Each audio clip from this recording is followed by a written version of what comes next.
My name is Kendra. I'm a partner at SYPartners, and I'm joined by Anthony Quigley, who is our VP of Operations and is my partner in crime on things AI for SYPartners.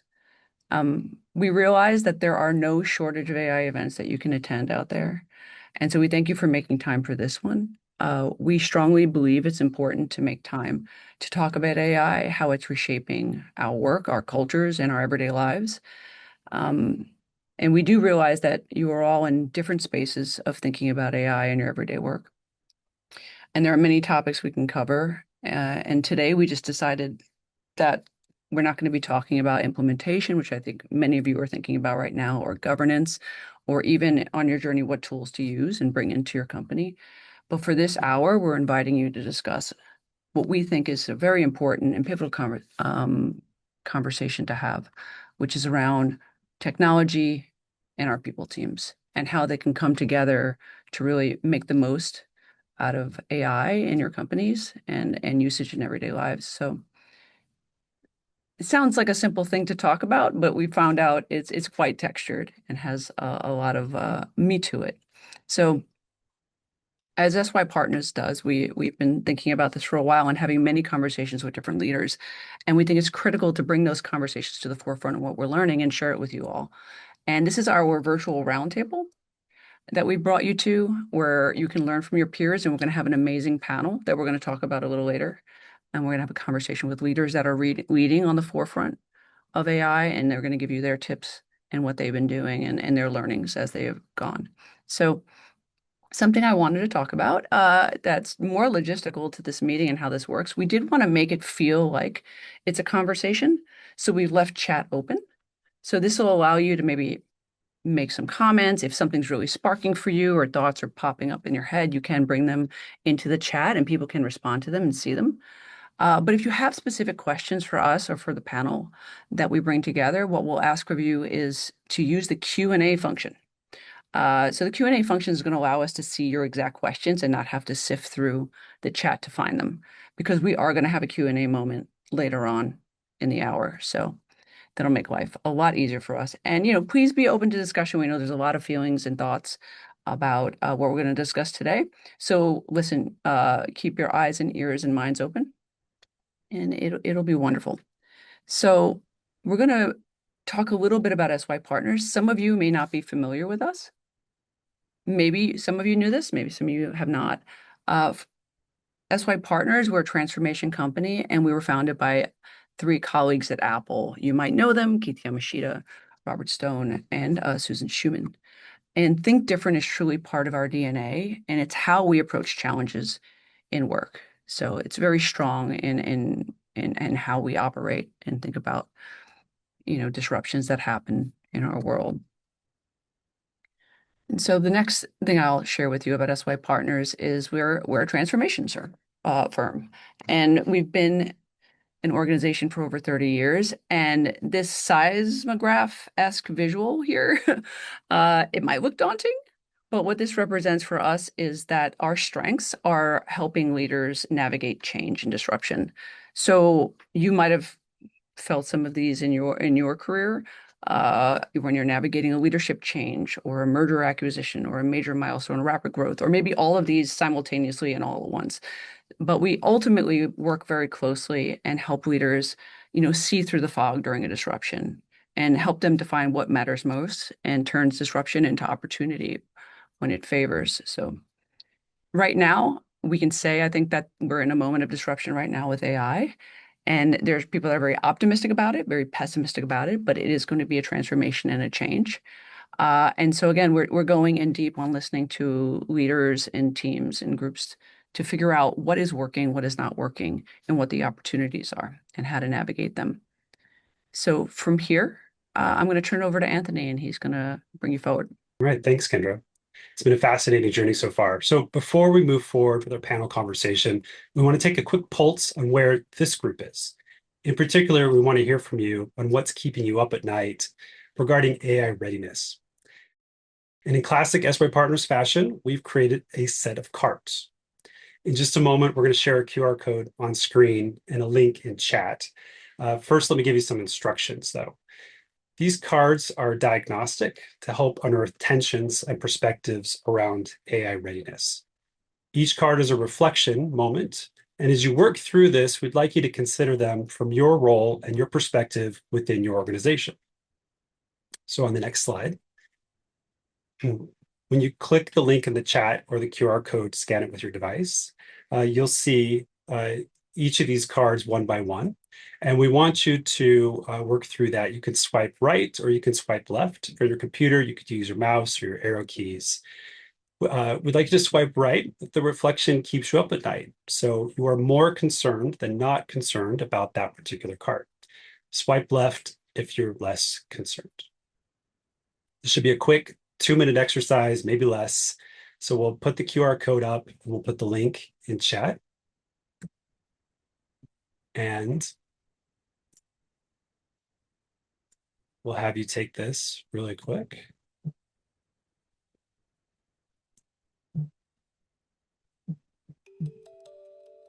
I'm going to bring us through the results as they start to come in.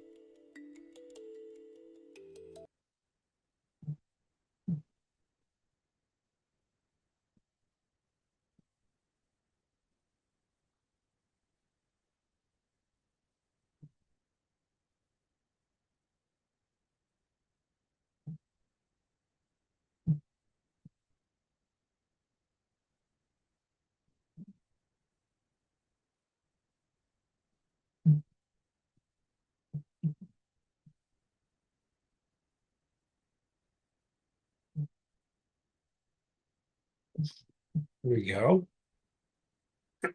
This should be updating as the responses come in. And we'll start to take a peek.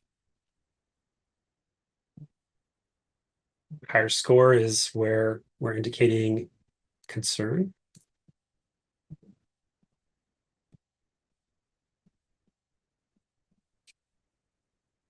This has been a great exercise for us. We've been using this in our work to kind of open up the conversation and the dialogue. Give a few more responses here. We can start to look at this.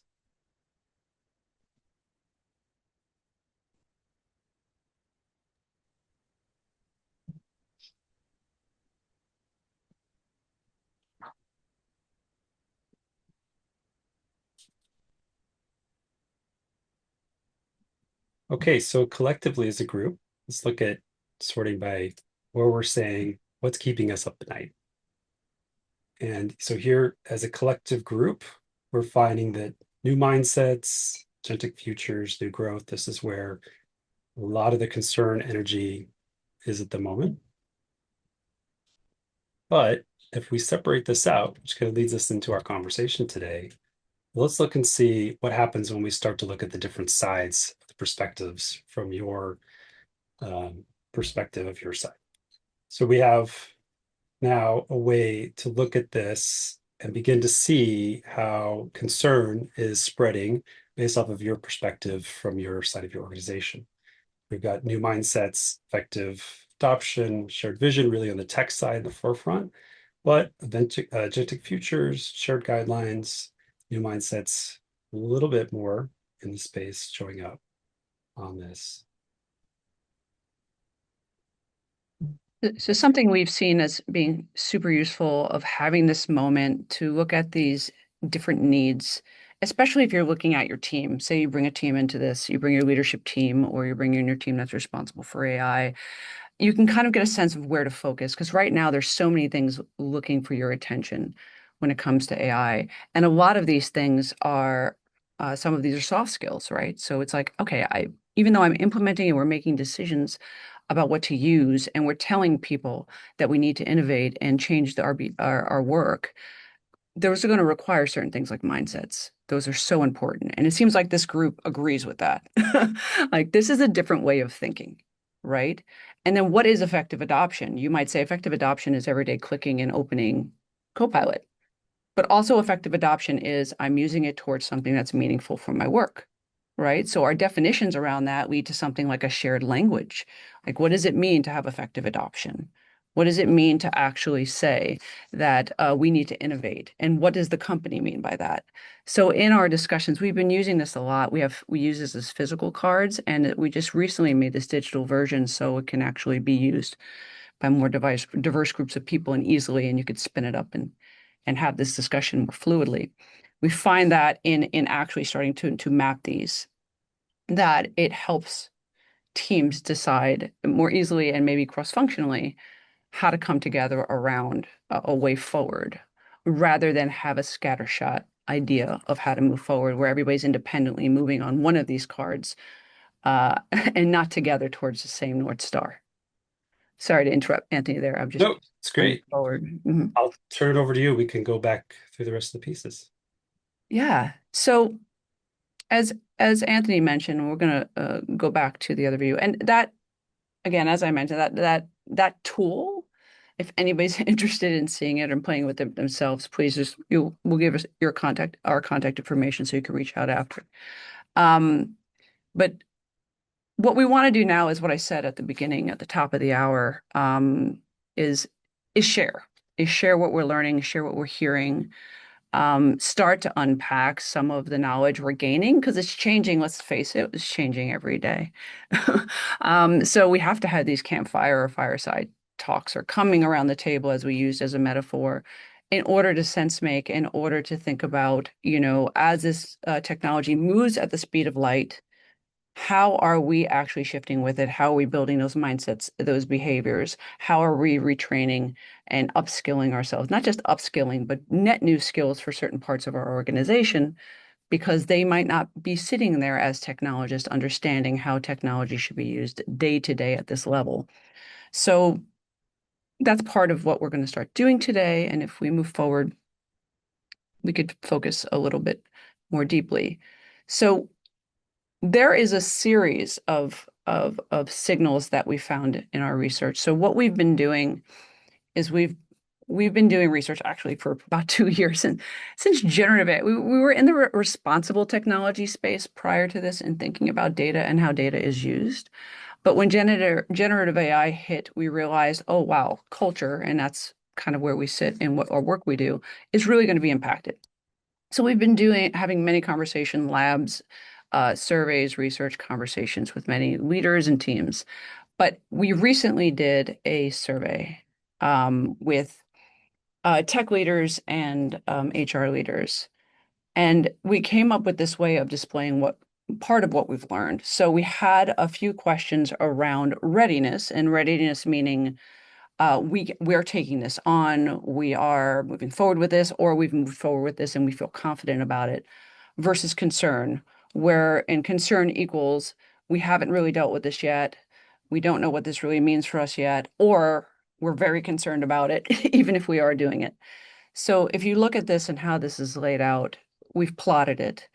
And on the right side here around tech and process, across the board between HR leaders and technology leaders, the confidence is sitting in things like deciding which tasks might be automated with AI and agents, selecting the right AI vendors, redesigning workflows and leveraging agents, equipping employees to successfully work with agents, which is wonderful and very implementation centric.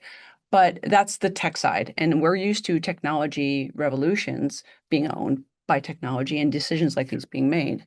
Where there's more concern and insecurity is what we're calling the people and culture side.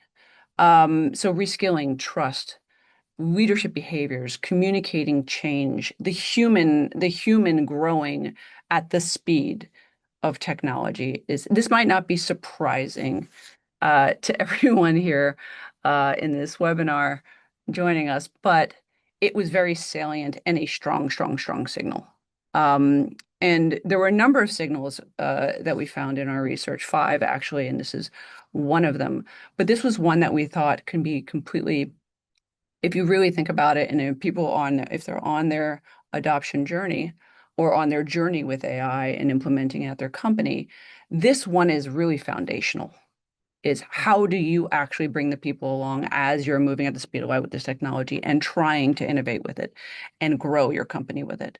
So how does this happen? And this combination, this Venn diagram of tech, technology people in the implementation and people in culture setting the foundation for humans to flourish in this moment is a thing that we think should be prioritized and happen sooner than later. Um, so we can move on to unpacking this, what we're calling third signal. Yeah. So from our research, we've identified 5 signals, as Kentor mentioned, that are shaping AI adoption. And today we're just going to focus on one of those signals, which is signal 3. This was a pretty loud signal that we heard, which is people leaders are still missing from many of the AI conversations. As you saw in that prior diagram, we found that AI exploration naturally starts in tech and IT departments, which is why we're seeing more readiness and fewer concern indicators in those traditional areas. But once you move from AI pilots into real workflow integration, and we're talking kind of about AI agents at this moment, to kind of hold that, your employees begin to interact with these systems. The next part of the work becomes really distinctly human. Roles are beginning to shift, workflows are changing rapidly. And for many employees, this manifests as a range of emotions and responses, from worry to delight and everything in between. So we're also hearing that many leaders may not know how to enter into the conversation, to do something about it, to begin to engage, which is why I believe this moment we're convening is so important and timely.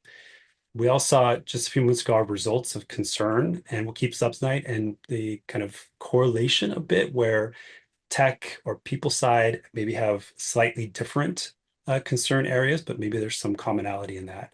So now that we've grounded a bit on our third signal, I'm going to turn it back over to Kendra, who's going to take us into the rest of the conversation.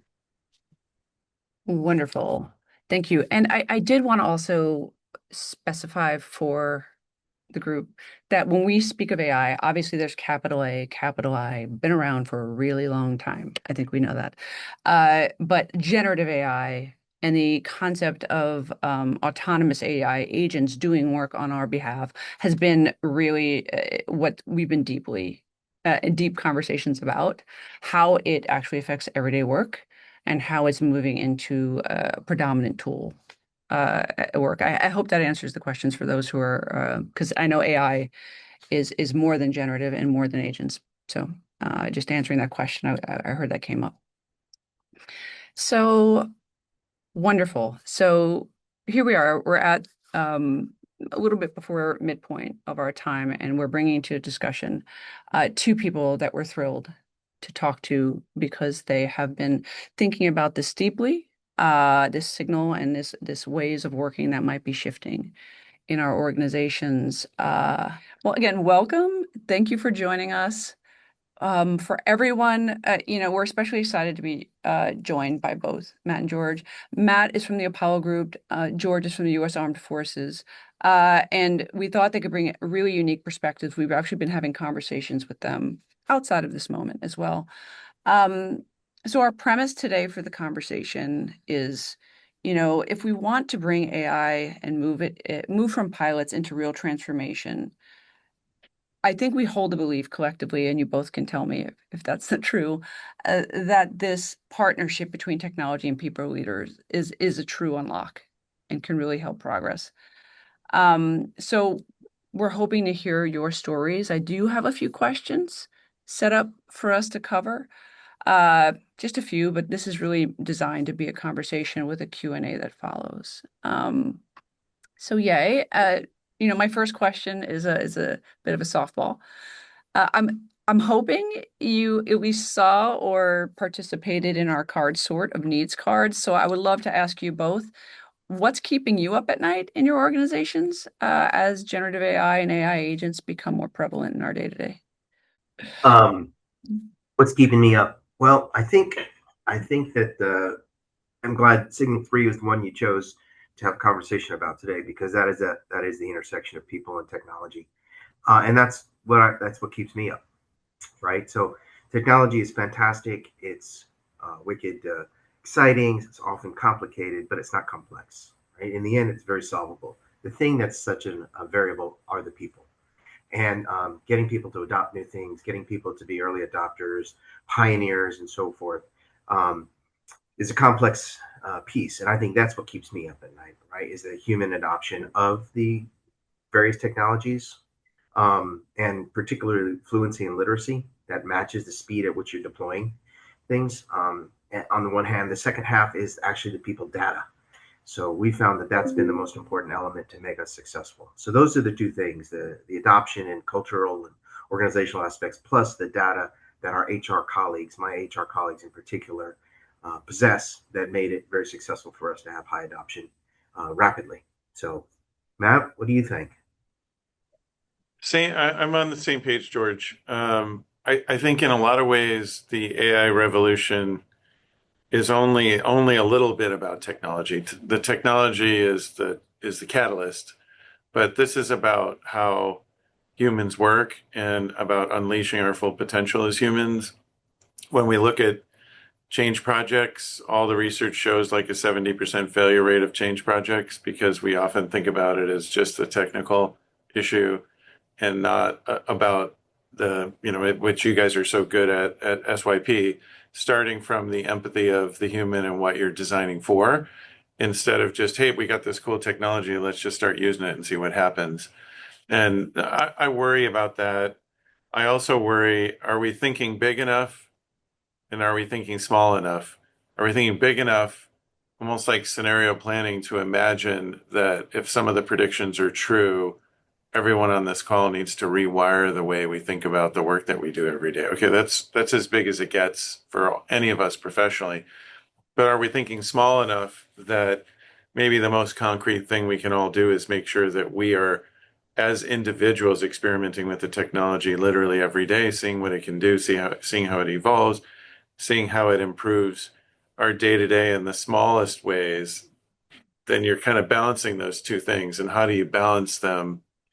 The quote that I've heard recently that really stuck with me is, we're using a deterministic mindset to solve a probabilistic problem. And I can't get that out of my head because none of us know which of these scenarios is going to happen and how it's going to unfold, but we know that it could be incredibly transformational. So even allowing your brain to go there, I think, helps, because then we don't just get stuck in an incremental or overly linear mindset. Oh, coming out the gate strong, you both are. That you hit like five different things I want to unpack. So let me start with what I can grab right now. The what you just said, Matt, and about potentially the old, not the old, because it's all recent. We've had major transformations with technology. I mean, it was huge to go to interfaces like the iPhone, and it was huge to get the internet given to us, but it's not necessarily copy paste implementation of how to use it. And I think that really struck me with what you said. So if it's not a copy paste moment of implementation of the past, what is then required, I guess? Like, who's at the table? I brought you both, somebody that represents technology and somebody that represents the people side. But what more tactically do you think it does take now, and what's different about it, I guess, in your minds? Like, I'll just give you two quick thoughts, Kendra. One is, I love Linda Hill's research on T-shaped people.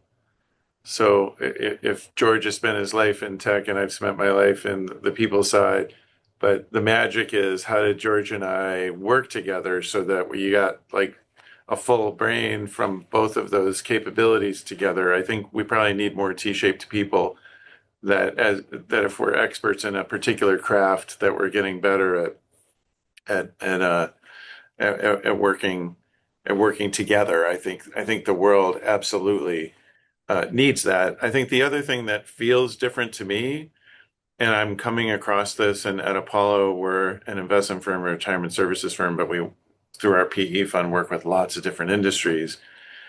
I'm seeing a lot of people kind of lift and shift the mental model of classic tech automation that many of us grew up with, which was that it would impact low skilled workers the most. And so you kind of have time to figure it out and rewire yourself that way. What seems very different about LLMs is you're inverting that it'll actually impact highly skilled workers the most.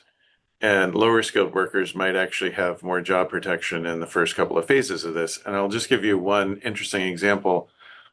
some of my colleagues and I went out to the valley recently, and we got to enjoy a meal cooked by a robot, which I thought was a party trick, and not gonna leave us with profound implications, but it's actually a lot more than that. They've trained this robot how to be a line cook at a Michelin star level quality, and the food was outrageously good. And in talking to the CEO, he said, yeah, let's say we got 500 skills that a line cook needs, and we've automated 180 of them. In the next 18 months, we're going to have all 500 done. What we're not going to be able to do is automate prep or dishwashing, because robotics isn't advanced enough in terms of how it works to do the low end stuff. But we've actually already nailed most of the high end stuff, and pretty soon we'll have this in every kitchen in the world. I would have thought that was complete hyperbole, but when you start to experience some of these technologies, you realize, okay, well, just invert that on how a restaurant works. You're automating the most skilled part of cooking, and you can't automate the least skilled, at least in the early innings, which again, that example to me is just like, okay, I'm not walking around with the right mental model. I need a different mental model to start to be able to even process those types of breakthroughs the right way. I agree. George, I'm curious in possibility. So the other thing you mentioned, Matt, that I like to bring into is obviously when I say what's keeping you up at night, I don't want to turn this into a fear-based question of like, we're worried about these people and their skills. What is the possibility? What are you seeing, George, as the possibility in AI that, I mean, sometimes we're so busy in implementation and so busy in thinking about the grassroots of getting people enabled to use the tool, even to fix an email. Like, what do you see as the possibility? Well, first of all, I'd like to take on the challenge Matt just described in the Okay. culinary arts. My son is an accomplished chef, works in a Michelin three-star restaurant in San Francisco. So if I ever told him he'd be replaced by a robot, I don't know that he'd want me to be his dad anymore. So first of all, I just want to for full disclosure, but honestly, I think the inversion piece is profound, Matt. And to the audience, if you haven't noticed it, you really need to grasp it. There's this notion of the fourth industrial revolution that many of you may have heard of. I subscribe to that wholeheartedly, and in fact, in between every revolution, you've seen the time span between to shorten dramatically. And as a result, what we've seen is a tremendous amount of manual labor shift to cognitive tasks, right? So we used to have many farm hands. Now we do it with tractor. Tractor permits one farm hand to run a lot of acres, but now we've produced a lot of people who can take on more skills and so on and so forth. So we see an inversion there. I think that is quite different in this particular revolution. And I actually subscribe. He mentioned the T-shaped development. I'm not ashamed to say that I've grabbed a lot of my knowledge from my colleagues over on the business side, in particular Dr. Clay Christensen, who talked about the insurgency of innovation right at the bottom. And so what I see is my lowest skilled, my most junior people figuring out how to do their job faster and easier because they have so many demands. And I'm empowering them. So I would like them to innovate from the bottom up. And as a result, we've seen a lot of innovation occur and adoption. And by the way, my force is 68% of them are under 32 years old. They're digital natives. So this is common for them to find a thing, find an app, find a digital solution that they can do it easier because honestly, it's more enjoyable. They'd rather be doing other things than menial tasks. So that insurgency, that inverts, if you will, some of our most junior people to give them skills or give them capacity to accelerate innovation. And as a result, we've seen adoption at numbers that are phenomenal, 600%, 700%, as compared to we'll build it at the enterprise level and disperse it and everyone use it. We're saying, we're going to give you a platform at the enterprise level. You figure stuff out and we'll just start adopting the best of breed, the application Darwinism, as I call it. And as a result, we're making really good progress. So that's great. From your perspectives, and you have come from very diverse worlds, I mean, the armed forces. It's and I would love to hear even the differences of like what are these skills? What do you think are the core mindsets? Are the core skills that are going to allow for a level of adoption that gets to the level of maybe not a chef that's a pure robot, or maybe not innovating something that actually transforms ways of working in your organizations. You know what?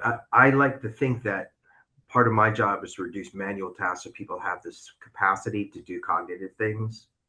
So I think that's one of them is to empower people to be more liberal in their capacity to be innovative and thought leaders.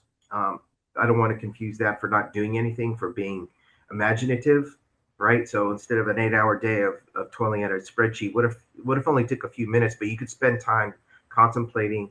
You can talk about problems. You can explore new techniques outside of your normal domain space that permits you to look at this. I mean, who would have thought AI in the kitchen? But somebody thought of that. And as much as I don't want that to really ever happen, uh, it's going to happen, right? But giving people the space to kind of do that. The other piece I think is important. I like to say, all the old people like me. I'm not going to mention anyone else, but I think it's important for me to have mentors who are in their 20s because they see things differently. And if that's my target audience, I think I need to be more connected to what they're doing. Traditionally, right, I would have a mentor that's older than me and more seasoned and with much more experience. But I think that's only part of it. So I think the other skill is being open to what's emerging that's different and disrupts your level of comfort, disrupts your personal uh, um, journey that kind of got you where you're going. Because honestly, the things that I learned in you know the the early 2000s, the 1990s, and even in the 1980s. Very little of that, other than those durable skills, right? Like math and science. Many of those technical skills have perished and been replaced by the latest kinds of activities and techniques. I, uh, I love where George is going with that. I couldn't agree more. We're having every senior leader in our company be reverse mentored by AI digital natives, and I actually think the junior talent in our organization, but this is probably sounds like it's true in the military or in any organization. The part of the inversion is when you've reached a high level of mastery, how do you have the humility to then say, okay, well, what if it's all going to completely change? And what if someone with fresh eyes can actually help me disrupt myself? I think there is a level of disrupt or be disrupted, and you have to invite that. There's a level of like ambition and humility toggling that needs to happen with that. And we were speaking with an MIT professor earlier this morning about AI here at Apollo, and he used a really interesting analogy that I liked a lot because one of the things we were saying is if you can automate these things to help do things more quickly, how do you still master a craft in a culture like ours, which is an apprenticeship craft? And it's kind of like having a calculator. Like it's still a good idea to have our kids learn how to do math, even though the calculator can do it, because then they're taking control of it. They have the cognitive abilities, but then they're using tools. And I think the country, the world is going to have a really interesting debate here in the educational system, which applies for George or for me on how do you help people master a craft without outsourcing their most complex work to the LLM. And the metaphor that the MIT professor gave us this morning, which I really want to ask George about, because I think about fighter pilots. He basically said, if you're a pilot of an aircraft, this is actually really helpful because you have to learn how to fly the plane. But once you learn how to fly the plane, you want all these new technologies like autopilot that actually can do some of the work for you. But you have to know how to work with those technologies. And if the technologies fail, then you can do it yourself. And I think we could learn a lot from pilots, and we could probably learn a lot from George's pilots in the military for using the most sophisticated technology on the planet. How do those humans optimize how they learn that craft, how they stay open to the technology, and how they don't degrade their own cognitive abilities so they can still do it themselves? there may be something, maybe we can do a live SYP case study of some of George's colleagues in the military and pick that apart, because I think particularly in a highly skilled workforce like ours, I work with some of the most sophisticated, highly analytical investors in the world. They're kind of like fighter pilots. Maybe there's something to that in industries or in professions like military fighter pilots who have been doing this a long time, and maybe that's a place we can learn from. Can I have a follow up to that? I would love for you to learn about it. But I will tell you this: I am in the business of training fighter pilots, and then exploiting the kinetic effects of our military to achieve our objectives. And I will tell you this: it takes me about 6 years and around $46 million to create one F-35 pilot. It is it impossible for me to go to an F-35 pilot store and buy them. I have to build them one by one, each individually crafted. We use the technique of durable and perishable skills. Every pilot that comes in, regardless of what they fly, has a durable skill on airmanship, to your point, Matt. Basic science, basic math, basic aerodynamics, basic stuff, right? History, capacity to speak and have communicate. Those things are non-negotiable, which based the foundation on the next set, which to your point was to, okay, now that I know how to fly, if I use autopilot, I get it, because if something goes wrong, I can recover. It's trivial now to me. I'm not gonna have to learn how to fly as I'm trying to fix autopilot at the same time. But what we also recognize are perishable skills, because this technology will come and go. This technology will come and go. This technique will come and go. Our adversary will come up with another technique that makes my techniques obsolete. So what we're focusing after we go through those 6 years of basic fundamentals is the perishable ones, right? So we have a durable and perishable skill set that we train to, and that's exactly what we're trying to do on the AI side. We're giving the basic fundamental skills. I teach everybody in my formation 101, 102, and then if they have an interest in going to a different path, we have all kinds of options for them to learn. But it's fundamental for them to understand the basics in that very same technique. So maybe that's some insight you're looking for. Maybe those are numbers that scare you, but that's about where we're at. Costs a little less for different types of planes, but our most high-end fighters, $46 million, 6 years. So there's a number of things that's fascinating. I love this analogy and the synergy between it. I want to play back a few things I am hearing, though, because you've both said a lot and there's a lot of texture in there. First off, disruption, exhausting, um, especially at the rate that we're going. Completely true. But also, I think there is this and many technologists do this, and I usually call it a hacker's mindset. Most technologists have gone into technology knowing that you learn by breaking things, you learn by experimenting.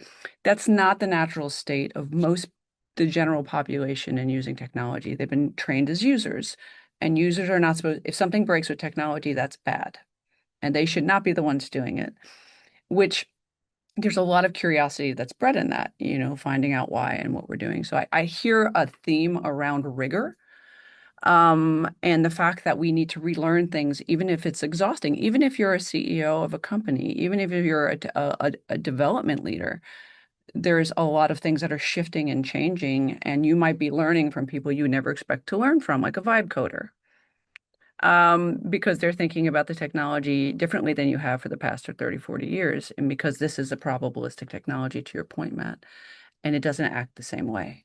So I hear a lot of that in there. And then also, like, the other thing I just heard through your analogy, George, and Matt also, of pilots are trained to be pilots, just like artists learn how to draw apples. And many people learn craft before they start depending on technology or something else to replace the thing that they've learned. So where does discernment come in? Where does the craft come in if agents or anything are doing our work for it? Where do you actually know your craft and know what's good or what's not in what we're doing? And so you're flying the plane well because you were taught the fundamentals of flying a plane, and then you allow the plane to take over because you know that the plane's going to do it because you can make sure it does it well. And I think that, to me, just signaled some of the stuff around agents and the fact that autonomous agents are entering in the conversation. Any thoughts on that? I know we're going to make a little time in another 5 minutes for Q&A. We're already getting a ton of questions in, and I want to leave time for that, but I also wanted to get any feedback on anything I just said. Look, I think the agents question is really important, and I think I think the sooner that in companies and professional services companies we're adopting a mindset of, okay, these agents are actually going to operate in a way like employees, because we talk about what's the new mental model. Well, if you talk to Microsoft, I kind of like their thinking on this. They're literally saying, look, as a starting point, people are going to be managing humans and agents. Let's start treating agents in a similar way. We're going to put them on the org chart. We're going to train them to perform specific tasks. We're actually going to give them email addresses. And let's upskill people quickly on what that looks like. And let's be very concrete about what the agents do and a little bit narrow about that.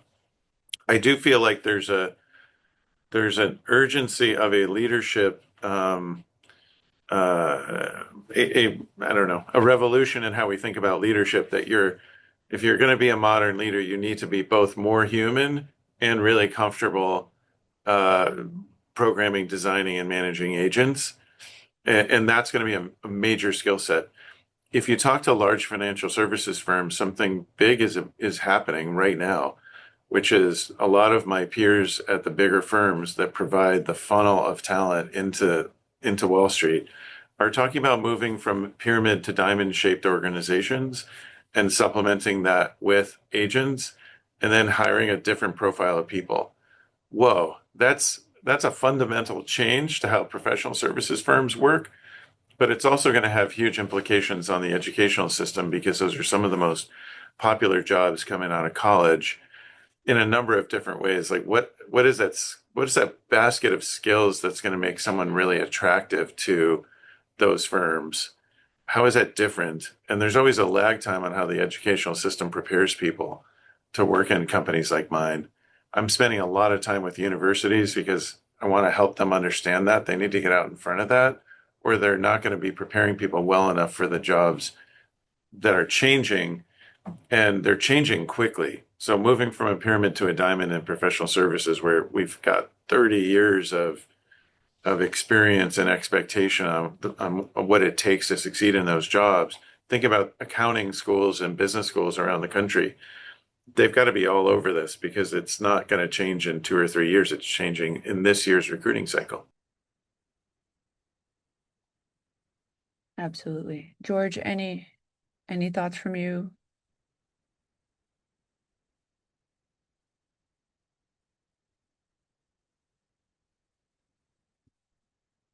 Sorry, I was trying to unmute. I wasn't nearly as fast as I would like to be. I got to be honest. I started looking at the Q&A and I got intrigued. And in fact, I started pondering some of those questions. So I didn't hear your question. But if you'd like to move to those others. It's okay. Yeah, we might be good to move because I'm actually pondering them as well. So we have been gathering all the great questions that have been popping up. So don't feel personally responsible to scroll the chat. I have them ready for you. And they're big questions. So be ready. Get a drink of water, stretch. I'm sure you'll do fine. So I'm going to name, I think we have time for at least three to get in here. So, okay. So I'm going to be reading these verbatim because I want to make sure they're represented well. So I am reading right now. So curious, Matt and George, thoughts about what kinds of solutions we should be exploring to catch all of the people who will be out of work because AI advancements. Do they support a universal basic income? How do we support and reskill huge swaths of the country? That's that's the softball right there. Only kidding. Just solve the world's problems, if you will, in the next minute and a half. So that's the one I was pondering. So Okay. maybe I have an advantage, Matt, because I took a look at it and I looked ahead on the test. But it reminded me of a couple of things. One of the things was there was a period in our history where people used to go around and light gas lamps on the streets. And there was an army of them whose job was gas lamp lighters. And as we introduced electricity, which was an innovation, what we found was, guess what? We really didn't need them. And then there was this transition. This is not the first time this AI disruption is creating a dying industry and birthing a new one at the same time. This is not the first time. And I'm not trying to minimize that in the least because these are real people. But the question, and there's a social aspect to this, is so then should there be a universal income? Perhaps. And I feel like people need the dignity of having a job and being productive and contributors. And so maybe there is some value in that. But I also think it's incumbent upon the social group, whatever you want to call it, your city, your university, your state, your whatever, that for your members to be contributing in some way. So is there a contribution that you need to make to help them get there? I think overall we found that no longer having gas lamp lighters freed up those people to do other things, and maybe some of them became people in the electrical power distribution industry or manufacturing, or maybe did something else. But in general, what we're seeing in the evolution was that transition from a dying industry to a new one, and we see this all the time. Is universal income part of that solution? Could be, but I also think that universal compassion is probably an important element too, because we need to make the rest of all of the capacity of our organization, of our society, contributing members in some way, and that's continuously evolving. So how will we do that? I think that there are many ways where we can upskill people who have a desire to. Some don't, who have a desire to upskill into different places, and those people who do, I think, in particular, it's probably a more of a social responsibility than it is a government one, but I think they're intertwined very, very tightly and depend on each other. Yeah, it's a profoundly important question. The way that I think about it is, there's controllables and less controllable things. Like a controllable thing for all of us is how do we help prepare people for constant reskilling? And I do a lot of work with an organization called the Lumina Foundation, which is a nonprofit I'm on the board of. And Lumina works a lot. Their only goal is to reskill the country and help people get advanced credentials past high school. And so we work with a lot of community colleges around the country. I'd say we all should be worried about how pervasive the reskilling challenge is going to be across the country. Like this is going to be bigger than anything we've seen in our careers. But we should also be optimistic that do a lot of work with community colleges and with HBCUs. When you look at some of these great American institutions, those institutions are really good at pivoting. So when jobs change in their town or their state, they're really good at blowing up curricula and changing them to where the jobs are. So they're preparing those students to thrive in the jobs that they actually have access to. They're very concrete, not the theoretical jobs. So I do think there are institutions that are ready to step up to this challenge. I think we need to do a better job as a country, and companies need to do a better job playing a role in this, of helping those institutions know where the puck is going and providing them with the expertise that they're going to need to be able to reskill their students. At Apollo, as I mentioned, we work with companies across industries. So we own the largest hotel in America. We own a lot of different types of companies. We've launched recently a reskilling initiative because we know we need to get out in front of that, and we have an obligation to the people that work in our companies to give them access to these opportunities and say, okay, here's how you can learn coding. Here's what we think AI is going to do. Here's where we think hospitality is going. Here's where we think healthcare is going. And I think as in the corporate side, I think the government will be very skilled at that. I think George's organization has probably got some of the best training programs in the planet. They can actually pivot a little bit faster than companies have, ironically. But I think companies need to engage in this. We're all going to be in the reskilling business, whether we realize it or not. And we need to work across the corporate sector, and we need to learn from places like the Air Force on how to do this. And we need to have a longer time horizon. The problem with a lot of companies is it's hard to see past the next 6 months or 12 months. Part of this transformation is we need help saying, what do we have confidence it's going to look like in a year or two or three? And what are people going to need to thrive in that world? And how do we help have that conversation with universities? And I was taking notes on George's stuff. I want to do a deeper dive interview with George about the durable and perishable skill sets. We need concepts like that we can help educators understand. Here's what we think is going to be durable in any all-weather scenario with AI, and here's the things that are probably not going to last that long, and that's okay. Let's talk about how you deal with both types of skills, and let's help educators get on the cutting edge of that. That's great. I just want to let you both know that if you're running for office, I'm voting for both of you because I think you just solved the world's problems. And so good job. And I want to ask this other question. I want to make room for more questions from the audience because we're getting a lot of chatter, which is lovely. So this one here, I guess it goes along the lines of skilling, but the fact that AI does affect identity.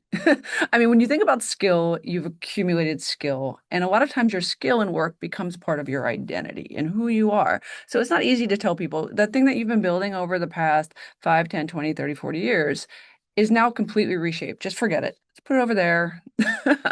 You're nimble now, move into another space. Not something we always get to. So my last question, and because I think we're coming on under 10 minutes, is this is the question from the audience. As AI accelerates identity change inside your institutions, how do you help people let go of what no longer fits? Develop the adaptive identities they need next and keep culture expansive instead of contracting under fear. I think we've kind of answered this, but like, I guess more pointedly, how do you help people in this moment? I love this question, Kendra, and let me take a shot at it, and then I'll turn it to George. But I think let's go back to Maslow's hierarchy of needs, right? And I think in a lot of the DEI debates in the country, we're losing sight of the fact that some of the huge benefits of having things like employee networks where they got people anchored in a sense of belonging, and that we could do a better job inside of companies in helping them with Maslow's hierarchy of needs, that people could feel respected, that they belonged, that their identity could be rooted in an organization that cared about them and saw them and understood them and wanted them to be authentic. We need that stuff more than ever so people can feel some psychological safety as they're about to be massively disrupted. In some ways, that's almost like a secular spirituality, and I've been struggling to find the right words to describe how you root someone in feeling safe to experiment, right? And to reimagine themselves. And as George said earlier, to learn from the new hire that's native. And while you were asking your question, I was just looking at George thinking, you know who's really good at that? The US military is really good at that because they know better than anyone. They've probably got more experience training more people on how to have a sense of purpose and identity and values and clarity, and to almost leave behind the identity you had before and replace it with a code that allows you to have the confidence to reinvent yourself. I think we need to learn something from the military on how do you actually help people root themselves in a sense of purpose and belonging inside of companies in a similar way, so that when those challenges of, hey, Matt, you've been doing it this way for 30 years, now you're going to do it completely different, that my response isn't freaking out and running from the building screaming. My response is like, we got this. We got this because we do hard things here, and give me the next hard thing, and I got this. And I think we could learn something from the military, and companies need to do a better job saying that's personal, that's caring, that's about kindness, compassion, empathy. Those things are in scope if we're going to thrive in this next era, and we should not shy away from it. We should run right into that conversation.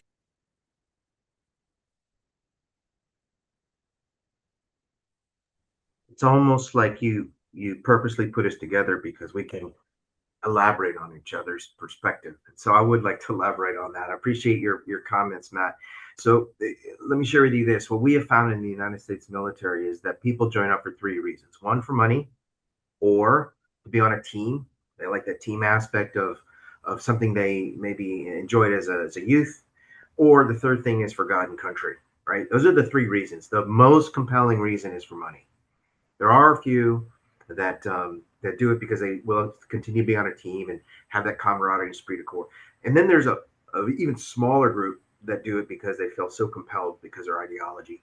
Honestly, the ones who do it the best for the third reason are the United States Marine Corps.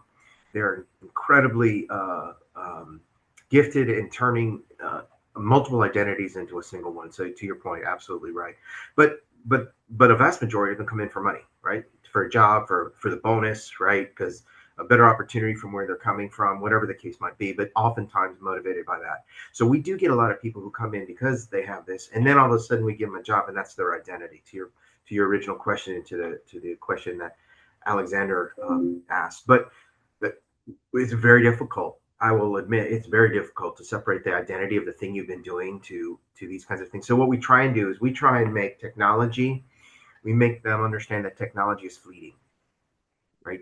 It's fleeting and it's going to be replaced. So your job and your skill and your content and your cognitive ability is more valuable to us than any technology. In fact, that's what we value about you. And we try to make it seem like this technology is disposable. It's going to come and go. Expect it to come and go, and that way, when it does, it's going to be like, oh, I mean, I signed up to be an Excel jockey.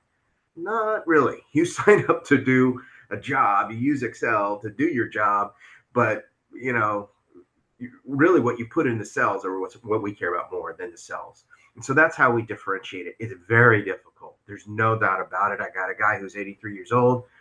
He's a veteran of many wars. He's had air-to-air kills, and that's his identity. For me to try and convince that guy that what he's doing on this special program is very difficult, but we're slowly but surely getting him there. That's great. I think that's all the time we have for questions, but you have given this group so much of your wisdom and your time, and I'm personally grateful. And yes, I obviously magically put you two together knowing this would happen. No, I didn't. Our peers did. So thank you again. And it was really, really educational, and I feel inspired by it. And so George and Matt, I hope you do connect after this, because I think you're going to have a very rich conversation. So it's got one more minute. All we're going to do is wrap things up here with all the great things that we heard today. It's been an hour. I wish we had 90 minutes. We're going to bring back up the screen to share one last time. Mainly just to say that there is more on these subjects that we've been talking about. We have been doing research. We're going to continue to update the site. We're calling it Signals of the Future. I know that sounds spacey, but if you take this QR code and the link is in the chat, you can go look at some of the other things we've been hearing from your peers, from people out in the field that are on the frontier of AI, and we will be adding to the site over time. And also, if there's any questions or anything that you'd like to reach out to me or to Anthony about, we are going to post our contact information into the chat. And in a week or so, give us a week or two, it is holiday season. We're also going to be sending a playback to everybody of what you heard, not necessarily in video form, but like in a PDF where you can get these insights, get more data from our research, more in-depth data, just so you can have more conversations about this. But thank you again for joining us. This was fantastic.